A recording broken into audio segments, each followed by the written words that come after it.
दरम्यान या सीआयडी तपासात अनेक गोष्टींचे खुलासे झालेत। हत्या प्रकरणातील मुख्य आरोपी सुदर्शन घुलेवर यापूर्वी 307चा गुन्हा दाखल होता अशी माहिती सूत्रांनी दिली आहे। कृष्णा आंधळेवर 2023 मध्ये 307चा गुन्हा दाखल झाला आणि तेव्हापासून आंधळे फरार आहे। धारूर पोलीस ठाण्यात हा गुन्हा दाखल आहे।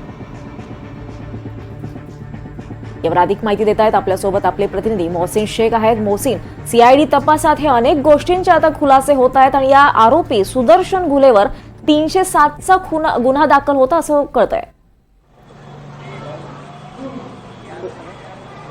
नक्कीच सीआयडीने काल जेव्हा 14 दिवसांची कोठडी घेतली वाल्मिक कराडची, त्यानंतर आज पहिला दिवस होता चौकशीचा। मात्र पहिल्या दिवशीच अनेक मोठे खुलासे होताना आपल्याला पाहायला मिळतात।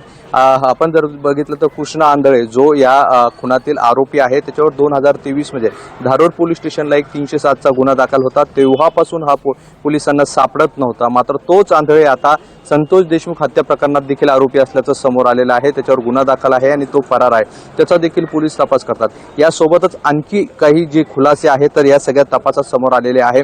आपण जर बघितलं तर वाल्मिक कराडवर जेव्हा गुन्हा दाखल झाला तेव्हापासून तो फरार होता, त्याला पोलीस शोधत होते आणि अनेकांना हा प्रश्न पडला होता की वाल्मिक कराड नेमका आहे कुठेतरी। तर आता जी माहिती समोर येते तर त्यात गोवा असेल, कर्नाटक असेल आणि पुणे या ठिकाणी जे आहे तर वाल्मिक कराड बाय कार फिरत होता आणि वेगवेगळ्या ठिकाणी तो म्हणजे लपत असल्याची माहिती जी आहे तर ती समोर आलेली आहे। शेवटी जेव्हा त्याची आर्थिक कोंडी जी आहे तर सीआयडीने केली, त्यानंतर तो काल सीआयडीच्या पुणे येथील कार्यालयात जो आहे तर सरेंडर झाला आणि त्यानंतर त्याला अटक करण्यात आलेली आहे। आता जेव्हा हा वाल्मिक कराड फरार होता त्यावेळी सीआयडीच्या पथकाने देशभरातील सर्व विमानतळांना पत्र देखील पाठवले होते अशी देखील माहिती समोर येत आहे।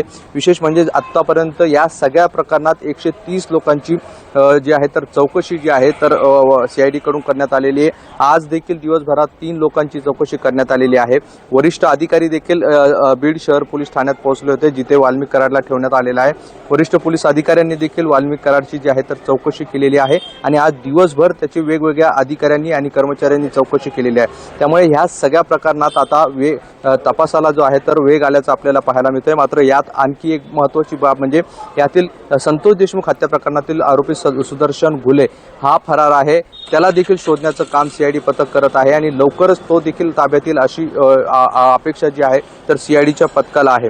आता या सगळ्या प्रकरणात जर आपण बघितलं तर आरोपी असतील किंवा त्यांच्या संबंधित लोकांची आर्थिक कोंडी करण्यासाठी बँकचे खाते जे आहे तर ते देखील सीआयडी कडून गोठवण्यात येत आहे आणि आतापर्यंत 13 ते 15 अशा बँकांना देखील पत्र पाठवण्यात आलेलं आहे। विशेष म्हणजे यातील परळी येथील सर्वाधिक बँक असल्याचे आपल्याला जे आहे तर माहिती सूत्रांनी दिलेली आहे। त्यामुळे या सगळ्या जे फरार 3 आरोपी आहे त्यांना पकडण्यासाठी आता सीआयडी जी आहे तर त्यांची आर्थिक कोंडी करताना दिसून येत आहे आणि आता जो पॅटर्न त्यांनी वाल्मिक कराड सोबत राबवला होता, आर्थिक कोंडी करून त्याला शरण येण्यासाठी भाग पाडलं होतं, तोच पॅटर्न आता इतर आरोपींबाबत राबवला जातोय। मात्र हे आरोपी खरंच शरण येणार का किंवा यांचा शोध घेऊन त्यांना जे आहे तर सीआयडीचे पथक बेड्या ठोकतील हे पाहणं महत्त्वाचं असणार आहे। मात्र जो पहिला दिवस आज सीआयडीच्या चौकशीचा जो होता, वाल्मिक कराडची चौकशी सुरू होती, यात पहिल्या दिवशी अनेक जे आहेत तर मोठे खुलासे होताना आपल्याला पाहायला मिळतात। नक्कीच मोहसिन, या सगळ्या गोष्टींवर आपण लक्ष ठेवून राहा असंच तुमच्याकडून आपण वेळोवेळी माहिती घेत राहू। तुर्तास धन्यवाद या सगळ्या माहितीबद्दल।